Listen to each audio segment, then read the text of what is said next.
केदारनाथ विधानसभा के उपचुनाव का परिणाम आ चुका है। परिणाम आशा नौटियाल जी के पक्ष में है, परिणाम पुष्कर धामी जी के पक्ष में है। मैं आशा नौटियाल जी को उनकी इस जीत पर बहुत बहुत बधाई देता हूं और पुष्कर धामी जी को भी, माननीय मुख्यमंत्री जी को भी बहुत बहुत बधाई देता हूं। आशा नौटियाल जी को बधाई इस रूप में कि वो भारतीय जनता पार्टी की प्रत्याशी थी और उन्होंने विजय हासिल की, इसलिए उन्हें बधाई हो। और पुष्कर धामी जी को बधाई इसलिए कि यह चुनाव केदारनाथ विधानसभा वर्सेस पुष्कर धामी का चुनाव था और इस चुनाव में यह नहीं कहा जा सकता कि 53,000 करीब वोट पड़े थे और यह नहीं कहा जा सकता कि केदारनाथ विधानसभा ने पुष्कर धामी जी की कार्यशैली पर मोहर लगाई है, लेकिन ये कहा जा सकता है कि मुख्य विपक्षी दल होने के साथ साथ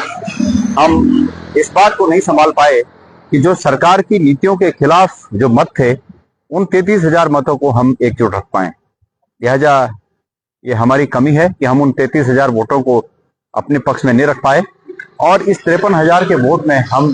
23,000 बीजेपी के मुकाबले करीब 18,000 वोट पाकर पीछे हो गए। तो क्योंकि निश्चित रूप में हमें दुख है इस बात का कि हम लोगों को एकजुट नहीं रख पाए और जो सरकार के विपक्ष में जो मत थे, उन मतों का बिखराव हो गया। लेकिन ये भविष्य के लिए हमारे लिए भी एक सीख है कि इस प्रदेश की राजनीति में जो विपक्ष के वोटों का बिखराव होकर भारतीय जनता पार्टी सत्ता पर काबिज होती है, उसके लिए भी कुछ करने की आवश्यकता है, सोचने की आवश्यकता है। बहरहाल क्योंकि आशा नौटियाल जी के लिए खुशी का मौका है और